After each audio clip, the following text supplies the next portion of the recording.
Hello, this is Domain Dave from CheapWineFinder.com with another one of our many wine review podcasts that we write up a wine on the CheapWineFinder.com website, and then we plug in the microphone when we're done writing and we talk about it.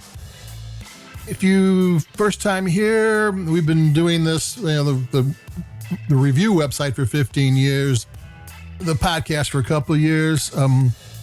Cheap wine, when we started, was a number 3 Google search term. There was cheap airfare, cheap big screen TV, cheap hotel, cheap rent-a-car, anything. Cheap was internet slang. It was getting the most for the least, and that really works when it comes to wine. And we went, okay, we can get behind that. So what we got today is a Trader Joe's wine, a Grand Reserve wine. $12.99. It's the Trader Joe's Grand Reserve Santa Lucia Highlands Pinot Noir 2021. Back in January of 22, they had a Diamond Reserve Santa Lucia Highlands Pinot Noir that we didn't really like because it had too much alcohol. It was off. Pinot Noirs, well, the Burgundian style of Pinot Noir are kind of light and feathery. Yeah, there we go. And kind of complicated and weird and funky and get weird aromas and weird scents that when you first have them, you go, what the heck is that? And afterwards, you can't get enough of it. And when they have too much alcohol, that's mostly wiped away. And this wine has like 14.78% alcohol, which is that's Zinfandel and Cabernet Sauvignon territory. So it is a modern in the Meiomi style, though it doesn't go all the way to Meiomi. Meiomi had Petit Syrah and Zinfandel stuff blended in with it, and I don't know if this one does or not, but it doesn't taste like it does. I'm not really crazy about the modern Pinot Noirs because I like the funky cool ones, but I also like red blends, and those style wines remind me of red blends. So it's like, okay, I didn't get what I want for a Pinot Noir, but I got a good red blend because they usually taste pretty good, but they just don't.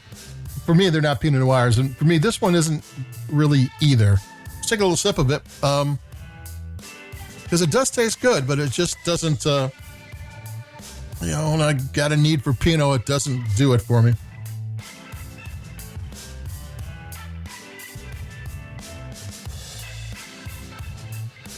It's got a lot of barrel scents in the nose, like oak barrel. That almost smells like some of those wines that have whiskey barrels in there. Because it has kind of nose, it's kind of whiskey. It's not a whiskey barrel one, but you get those scents, those really kind of strong whiskey scents, but not like the whiskey barrel things. But you don't normally get that in a Pinot Noir. And you're getting these round, chocolatey, black cherry flavors. Maybe some blueberries, some spice, soft spice. It's not overboard. You get French vanilla. You get dusty chocolate, like Nestle's chocolate powder. You get that kind of thing. Maybe some black pepper here and there. Maybe tart cranberry. I mean, all those things sound pretty good, right? It just doesn't like Pinot Noir. So that's my issue here.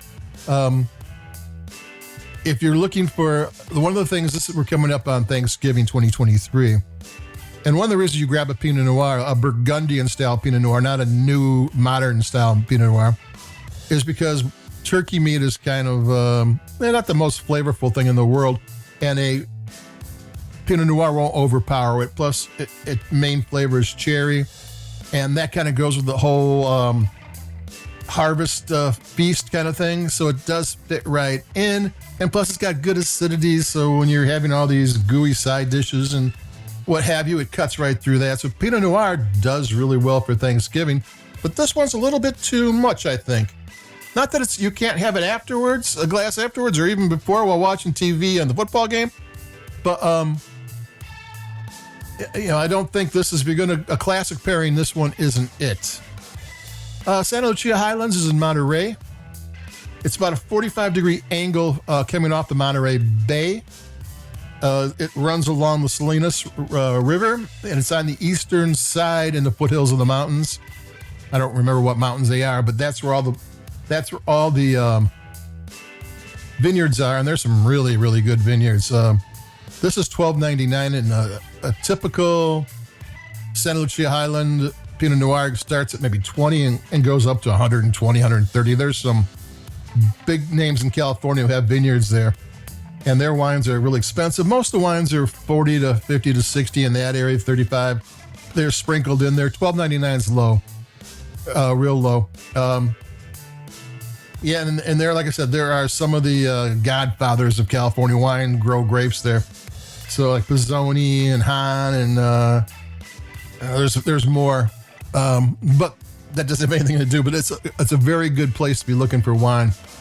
So there you go. It's the Trader Joe's Grand Reserve Santa Lucia Highlands Pinot Noir 2021. If you like your Pinots big and bold, this is it for you. You like it feathery and complex? Nope. But that's it for me, Domain Dave, cheapwinefighter.com. Like us where you like your podcasts, and keep it cheap. Adios. Bye-bye.